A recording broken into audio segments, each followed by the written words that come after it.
All right, I don't have a countdown on my watch because it would take me about 9 minutes to figure out how to do it. So here we go. My name is Jim McCartney. I'm going to talk about friends first. Then Brian's going to come up after me, and he's going to talk about the topic, Love Covers a Multitude of Sins. Amen. Now we're talking about ministry staff and professionals working together. And then Richard and Lillian are going to come up, and they're going to talk about let them lead. And I think you'll see how this all holds together. This picture up here is about a good friend of mine. Brad Bynum was a ministry leader here in the Boston church. He led the region on the kind of southwest western part. And he was a very unique brother. He died almost 2 years ago. He was on a 5-mile run. About 2 miles into the run, he had a heart attack and dropped right there on the side of the road. Wow. He had been a friend as an evangelist to many of the men and women in that region, many of whom were professionals. And so in acknowledgement of our friendship, last winter, several of us hiked Mount Washington up in New Hampshire. The winds were severe. Most of us didn't summit, but we got as far as we could, and you can see this sign here. We took Brad with us. Amen. As a friend. And there's something about that friendship bond between the staff and the professionals that work together that allows you to work together powerfully. I work with Jim Blau at Net Lease Capital. It's about 25 of us. As he said, we've done about $10 billion in transactions.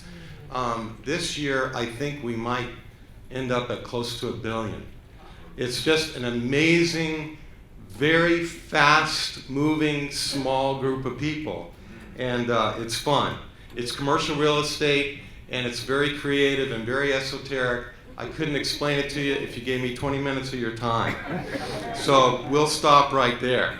In the ministry, as Doug mentioned, I've served in several different roles. Early on, it was leading a Bible talk, and then we led a house church.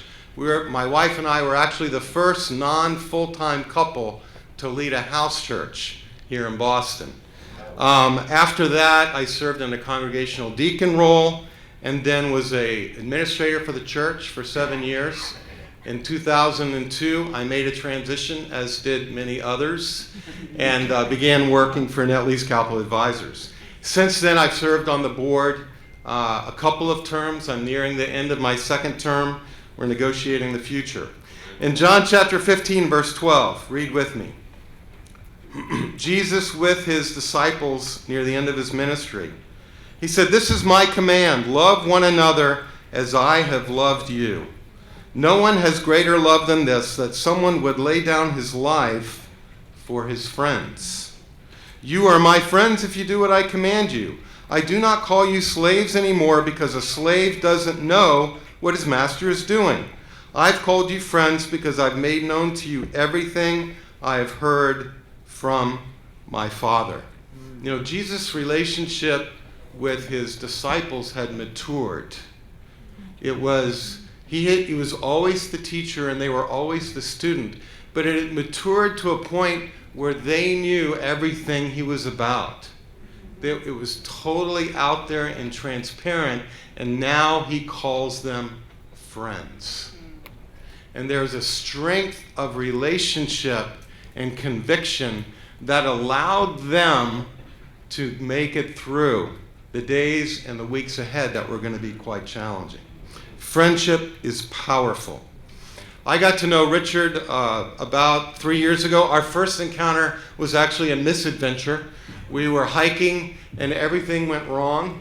It was in a private setting, but I found myself rebuking an elder and an evangelist at the end of a hike. And we were all upset with each other. It didn't strengthen our friendship in the moment, but when we overcame it, we became better friends. And then we started working together in the region, 3 years ago now?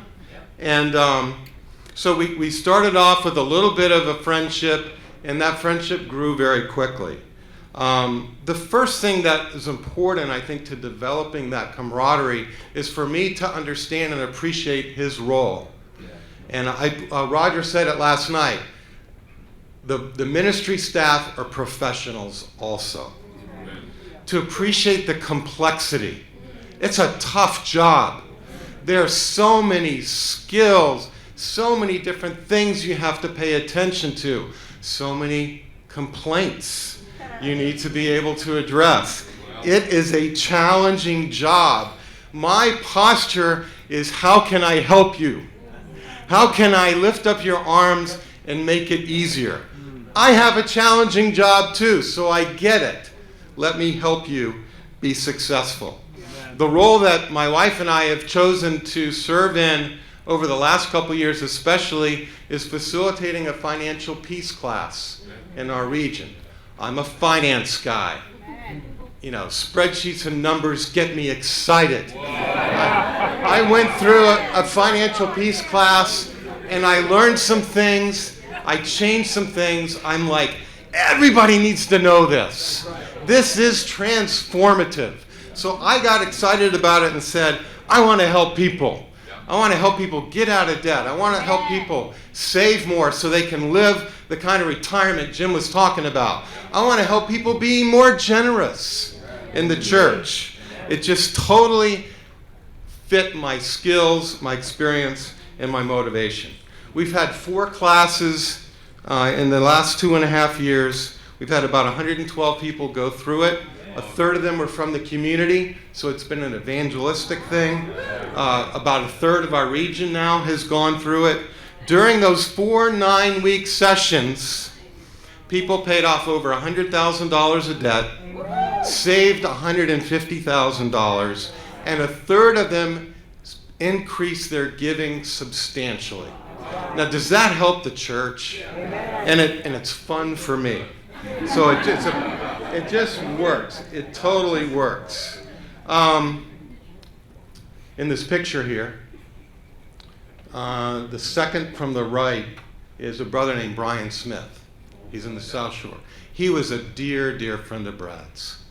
And so after the funeral, on Brad's next birthday, Brian went to the place where Brad had collapsed and finished the run. You know, we'll walk the extra mile, but when you're friends, you'll run the extra miles to finish the race. That kind of partnership, we can do anything.